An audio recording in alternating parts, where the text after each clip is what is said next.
യഥാർത്ഥ പ്രധാനങ്ങൾ കേട്ട് ആസ്വദിക്കുന്നതിനായി മല്ലു ഹൊറർ എന്ന യൂട്യൂബ് ചാനൽ സബ്സ്ക്രൈബ് ചെയ്യുക. അപ്പോൾ നമുക്ക് കഥയിലേക്ക് കിടക്കാം. എൻ്റെ പേര് മിഥുൻ. എൻ്റെ ഉറ്റ സുഹൃത്തായ അരുണിൻ്റെ പെങ്ങളുടെ കല്യാണമാണ് നാളെ. ജോലി കിട്ടി പല വഴിക്കായ ഞങ്ങൾക്ക് ഒത്തുകൂടാൻ കിട്ടിയ അവസരമാണ് ഈ കല്യാണം. അതുകൊണ്ട് തന്നെ തലേന്ന് തന്നെ കല്യാണത്തിന് പോകാമെന്ന് തീരുമാനിച്ചു. കട്ടപ്പനയാണ് മിഥുൻ്റെ വീട്. അതുകൊണ്ട് തന്നെ പോകുന്ന വഴി കുറച്ച് അഡ്വഞ്ചർ ആക്കാമെന്ന് കരുതി ഞങ്ങൾ ഓഫ് റോഡ് തന്നെ പിടിച്ചു. തൊടുപുഴ ഉടുമ്പന്നൂർ കൂടി വേളൂർ പുഴ കടന്ന് കാട്ടിലൂടെ ഒരു യാത്ര, അതായിരുന്നു ഞങ്ങളുടെ പദ്ധതി. പോകുന്ന വഴി ഫുൾ ഓഫ് റോഡാണ്. പോകുന്നതിൻ്റെ തലേ ദിവസമായപ്പോൾ എൻ്റെ നല്ലവനായ മാനേജർ എനിക്ക് നല്ലൊരു പണിയാണ് തന്നത്. അദ്ദേഹം എൻ്റെ 2 ദിവസത്തെ ലീവ് വെട്ടിച്ചുരുക്കി 1 ദിവസമാക്കി. എനിക്ക് കല്യാണത്തിന് മാത്രമാണ് ലീവുള്ളത്.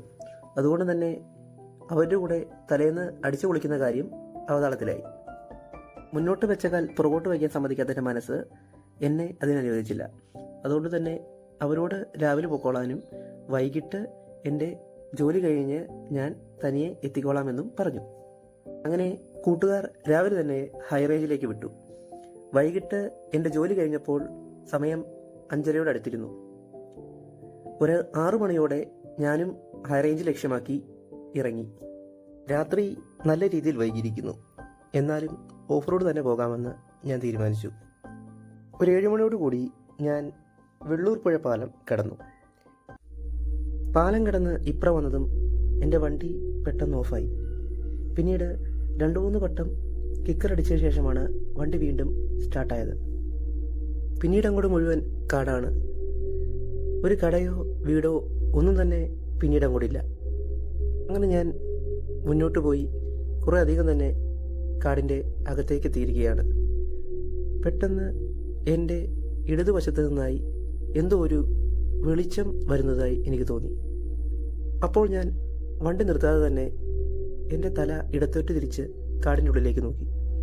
അതാ കാടിൻ്റെ ഉള്ളിൽ ഒരു നീല വെളിച്ചം എന്നോടൊപ്പം തന്നെ സഞ്ചരിക്കുന്നു. പെട്ടെന്ന് ഞാൻ വണ്ടി നിർത്തി ആ വെളിച്ചം എന്താണെന്ന് അറിയാൻ വേണ്ടി വെളിച്ചം വന്ന ദിശയിലേക്ക് നോക്കിയപ്പോൾ അവിടെ ഒന്നും തന്നെ ഉണ്ടായിരുന്നില്ല. ചിലപ്പോൾ എനിക്ക് തോന്നിയതാവുമെന്ന് കരുതി ഞാൻ മുന്നോട്ട് പോയി. പെട്ടെന്നാണത് സംഭവിച്ചത്. ഒരു വലിയ കുഴിയിലേക്ക് എൻ്റെ വണ്ടി പെട്ടെന്ന് ചെന്ന് വീണു. വീണതിൻ്റെ ആഘാതത്തിൽ എൻ്റെ ഹെഡ്ലൈറ്റ് അപ്പോൾ തന്നെ ഓഫായിപ്പോയി. പിന്നീട് ചുറ്റും ഒരു അന്ധകാരമായിരുന്നു. ലൈറ്റ് ഓഫായെങ്കിലും എൻ്റെ വണ്ടി ഓഫായിരുന്നില്ല. ഞാൻ ഇതെന്തു പറ്റിയെന്ന് കരുതി വീണ്ടും ലൈറ്റിൻ്റെ സ്വിച്ച് 2-3 പ്രാവശ്യം അമർത്തി നോക്കി. എന്നിട്ടും ലൈറ്റ് ഓണാവുന്നില്ല. അപ്പോഴാണ് എവിടുന്നോ ഒരു ദുർഗന്ധം വരുന്നതായി എനിക്ക് തോന്നിയത്. തോന്നലല്ല, അതൊരു ദുർഗന്ധമാണ്. എന്ത് ഗന്ധമാണെന്ന് എനിക്ക് തിരിച്ചറിയാൻ സാധിക്കുന്നില്ല. ഒരു മാംസം അഴുകിയതുപോലുള്ളൊരു എന്തോ ഒരു ഗന്ധം. അത് ആദ്യമേ കുറച്ചുണ്ടായിരുന്നെങ്കിലും പിന്നീട് അത് കൂടിക്കൂടി വരികയാണ് ഉണ്ടായത്. അതായത് ആ ഗന്ധം പുറപ്പെടുവിക്കുന്ന വസ്തു എൻ്റെ അടുത്തേക്ക് വരുന്ന പോലെ. അപ്പോൾ പെട്ടെന്ന് എൻ്റെ വണ്ടിയുടെ ഹെഡ്ലൈറ്റ് ഓണായി. ഹെഡ്ലൈറ്റ് ഓണായതും എന്തോ ഒരു വസ്തു എൻ്റെ വണ്ടിയുടെ മുന്നിലൂടെ വട്ടം കടന്നു പോയതായിട്ട് എനിക്ക് തോന്നി. അപ്പോൾ ഞാൻ ചെറുതായിട്ടൊന്ന് ഭയന്നിരുന്നു. എന്നിരുന്നാലും വണ്ടിയെടുത്ത് ഞാൻ മുന്നോട്ട് പോയി. കുറച്ചു ദൂരം മുന്നോട്ട് പോയി കഴിഞ്ഞപ്പോൾ എന്തോ ഒരു വസ്തു തൊട്ടടുത്ത പൊന്തക്കാട്ടിൽ നിന്നും എൻ്റെ വണ്ടിയുടെ അടിയിലേക്ക് വന്ന് കയറി. പെട്ടെന്ന് ഞാൻ വണ്ടി ബ്രേക്ക് ഇട്ട് നിർത്തി. വണ്ടിയിൽ നിന്ന് പുറത്തിറങ്ങി ഞാൻ ചുറ്റുപാട് നോക്കി.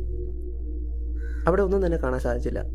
അത് വന്ന വഴിയിലേക്ക് നോക്കിയപ്പോൾ അവിടെ ഒരു പുല്ല് പോലും അനങ്ങുന്നുണ്ടായിരുന്നില്ല.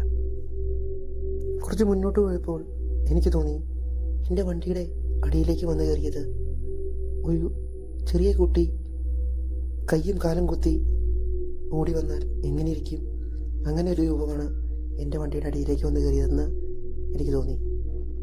അത് തോന്നലല്ല, സത്യമാണെന്ന് എനിക്ക് തിരിച്ചറിയാൻ ഏതാനും മിനിറ്റുകൾ മാത്രമേ വേണ്ടി വന്നുള്ളൂ. കുറച്ചുകൂടി ഞാൻ മുന്നോട്ട് വന്നപ്പോൾ അതാ റോഡിന് നടുവിലായി ഒരു സ്ത്രീ ഇരിക്കുന്നു. എൻ്റെ വണ്ടിയുടെ ഒച്ച കേട്ടിട്ടും ആ സ്ത്രീ അവിടെ നിന്ന് മാറുന്നില്ല.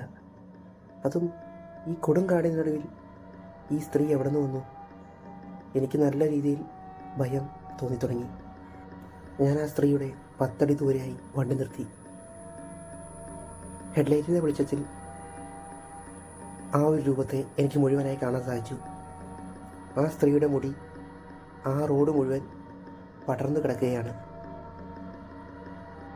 അതിൻ്റെ ശരീരം മുഴുവൻ ആ മുടിയാൽ മറച്ചു പിടിച്ചിരിക്കുകയാണ്.